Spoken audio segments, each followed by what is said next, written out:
Hello students, welcome to science class. I am Rashmi from Raj International School, and in this video lecture I will explain you about the reaction of copper sulfate with iron and reaction of vinegar with baking soda. हम chemical reaction discuss कर रहे थे. Chemical reactions ऐसी reactions जिनमें कि नया substance बनता है, इरिवर्सिबल चेंजेस होते हैं, ठीक है, और बहुत सारे एग्जांपल्स हमने पहले डिस्कस किए. अब ये दो रिएक्शंस को हम समझेंगे जो केमिकल रिएक्शन के ही या केमिकल चेंजेस के ही एग्जांपल्स हैं. देखिए, कॉपर सल्फेट CuSO4 जब आयरन से रिएक्शन करता है तो आयरन सल्फेट और कॉपर बनता है. इसको हम लैब में करके देख सकते हैं. और इस एक्टिविटी में जस्ट हम क्या करेंगे कि एक बीकर लेंगे और बीकर में कॉपर सल्फेट का जो सॉल्यूशन बनाकर हम रखेंगे. तो कॉपर सल्फेट का जो सॉल्यूशन होता है वो ब्लू कलर का होता है, स्काई ब्लू कलर का सॉल्यूशन बनेगा. अब उसमें क्या कर रहे हैं, बेसिकली उस पर एक कोई भी आयरन नेल या एक जो ब्लेड होती है उसको रखकर उस पर मतलब डिप करके छोड़ देंगे और हाफ एन आवर बाद हम उसको ऑब्जर्व करेंगे कि क्या क्या चेंजेस आ रहे हैं या क्या हुआ वहाँ पर. तो जो सॉल्यूशन हमने एक काम और करेंगे हम इसमें कि जस्ट थोड़ा सा कुछ क्वांटिटी, कुछ ड्रॉप्स जो हैं वो सल्फ्यूरिक एसिड की भी डाल देंगे जिससे कि जो रिएक्शन हो रही है अंदर वो अच्छे से प्रॉपर तरीके से हो पाए. अब रिएक्शन किस किस चीज़ की होगी? कॉपर सल्फेट की रिएक्शन होगी किससे? आयरन से, क्योंकि हमने लोहे की नेल ली है वहाँ पर, है ना. आयरन नेल ली है या ब्लेड ली है तो वो भी लोहे की बनी है. तो वहाँ पे आधे घंटे बाद जब हम उसको ऑब्जर्व करते हैं तो हम ये देखेंगे कि उसका जो सॉल्यूशन का कलर है एक तो वो ग्रीन हो जाता है, ठीक है. सेकंड थिंग, जो भी हमने आयरन नेल या ब्लेड ली उस पर एक ब्राउन से कलर की डिपॉजिट हो जाता है, कुछ डिपोजिशन हो जाता है ब्राउन कलर का. तो वो किस वजह से हो पाया? क्योंकि बीकर के अंदर कॉपर सल्फेट ने आयरन से रिएक्शन की. वहां पर नया सब्सटेंस जो ग्रीन कलर जिसकी वजह से आ रहा है वो है हमारा आयरन सल्फेट, और कॉपर जो है वो उसके ऊपर डिपॉजिट हो जाता है. थिन लेयर जो है उसके ऊपर डिपॉजिट हो जाती है आयरन नेल के ऊपर. तो this one is also an example of the chemical change, क्योंकि केमिकल रिएक्शन हो रही है वहां पर, तो जो रिएक्टेंट थे उनसे अलग प्रोडक्ट बन रहा है यहाँ पे. क्लियर?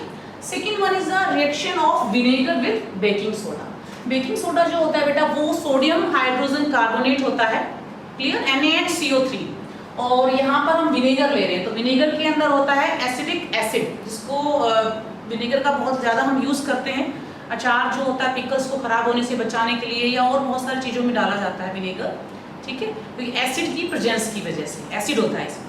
और तो यहाँ पर आप रिएक्शन देख सकते हैं. विनेगर जब बेकिंग सोडा से रिएक्शन करता है तो CO2 गैस बनती है और बाकी और भी सब्सटेंस बनते हैं. इस कार्बन डाइऑक्साइड गैस भी बनी, गैस तो बनती है, वो बबल्स जो फॉर्मेशन होती है बबल्स के रूप में हमें निकलता हुआ दिखेगी गैस, तो वो CO2 ही है, O2 या H2 या कोई और गैस नहीं है. तो इसकी टेस्टिंग हम करके देख सकते हैं.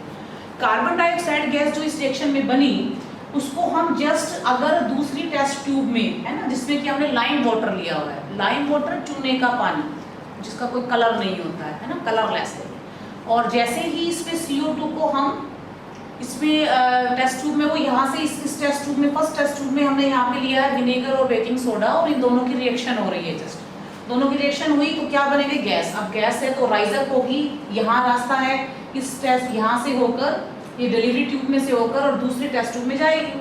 अब यहाँ पे मैंने लाइम वाटर लिया हुआ है तो लाइम वाटर में जैसे ही वो एंटर करेगी CO2 से रिएक्शन करके क्या बना देती है, यहाँ पर इसको मिल्की बना देगी. इसका कलर जो है वो दूधिया हो जाता है, बिल्कुल मिल्क जैसा हो जाता है ना. एक में पानी लूँ एक में दूध लूँ तो दोनों में फर्क है ना. तो मिल्की कलर या मिल्की अपीयरेंस का आना ही CO2 की प्रेजेंस को शो कर रहा है कि यहाँ पर इस रिएक्शन में CO2 गैस बनी है, ठीक है. रिएक्शन क्या होती है कि CO2 जब लाइम वाटर से रिएक्शन करता है तो यहाँ पर कैल्शियम कार्बोनेट बनता है और H2O बनता है. तो both are the examples of the chemical changes. तो ये हमारे यहाँ पे केमिकल रिएक्शंस हो रही हैं. हमेशा देखिएगा केमिकल रिएक्शन में या केमिकल चेंजेस जो होते हैं उसमें और भी कई चीज़ें एक साथ, जैसे कि जो रिएक्शंस हो रही हैं तो वहाँ पे कई चीज़ें हम देखने को मिलती हैं हमें. जैसे कि बेसिकली कुछ रिएक्शंस जो होती हैं उनमें कुछ साउंड प्रोड्यूस हो सकती है ना, कि आवाज़ हो.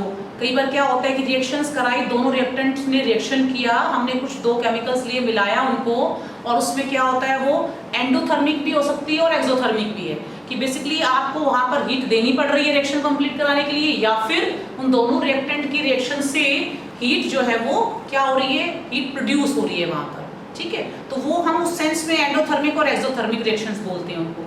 कई बार ये भी होता है कि कलर चेंज हो जाता है, रिएक्टेंट को मिलाया, कलर कुछ चेंज हो गया है ना। तो साउंड का तो आप बेसिकली देख सकते हैं कि जब पटाखे जलाते हैं ना तो उस पे जस्ट एक्सप्लोजन होता है वहाँ पर, जैसे उसको आप जलाएंगे तो एक एक्सप्लोजन, विस्फोट, मतलब एक साउंड प्रोड्यूस हो रही है वहाँ पे। और भी बहुत सारी रिएक्शन है, जब कभी हाइड्रोजन गैस बनती है या कुछ और है तो पॉपिंग साउंड होती है वहाँ पे, है ना। तो ये सारी की सारी चीजें जो है ये केमिकल रिएक्शन का एक पार्ट, मीन्स जब रिएक्शन केमिकल चेंजेस जो होते हैं या केमिकल रिएक्शन जब होती है तो ये सब चीजें हो सकती हैं। किसी में साउंड प्रोड्यूस हो सकती है, कहीं पे गैस बनती है, कहीं पे प्रेसिपिटेशन भी होता है। ये कुछ चीजें आपने दो लिक्विड कुछ चीजें ली, उनको मिलाया और मिलाने के बाद क्या हो रहा है, जस्ट कि कुछ प्रेसिपिटेट जो है वो नीचे सेटल हो गया है और ऊपर पानी जो है पानी रह गया, नीचे कुछ सॉलिड सा कुछ सेटल हो गया है नीचे। तो वो रिएक्शन में कुछ भी हो, किसी भी तरह से ये चीजें हो सकती है, कुछ भी हो सकता है, एक भी हो सकती है, दो भी चीजें हो सकती हैं वहाँ पर। और केमिकल रिएक्शन का या केमिकल चेंजेस का बहुत रोल है, इंपॉर्टेंट रोल है हमारी लाइफ में। कुछ भी चीजें नया कुछ बनाना है, जब तक हम एक्सपेरिमेंट नहीं करेंगे, कुछ चीजों को मिलाएंगे नहीं तो बनेंगी कैसे। दवाइयाँ बनती हैं, डिटर्जेंट्स बनते हैं, ठीक है, या फिर पेंट बनते हैं, कोई भी चीज़ जो हमारी बनती है इंडस्ट्रीज में, तो कहीं ना कहीं केमिकल्स का यूज़ कर रहे हैं हम और उनको रिएक्शन करा रहे हैं। उसके बाद हम जो प्रोडक्ट चाह रहे हैं उस तरह से वो चीज़ें बन पा रही हैं। तो टेस्टिंग करने के लिए ये सब चीज़ें हमें करनी होती हैं। तो this one is also the part of the chemical changes. Next video में हम आगे के जो प्रोसीजर हैं, क्रिस्टलाइजेशन है या फिर हमें कहीं गैल्वेनाइजेशन क्या होता है, उन चीज़ों को डिस्कस करेंगे। Thank you, have a nice day.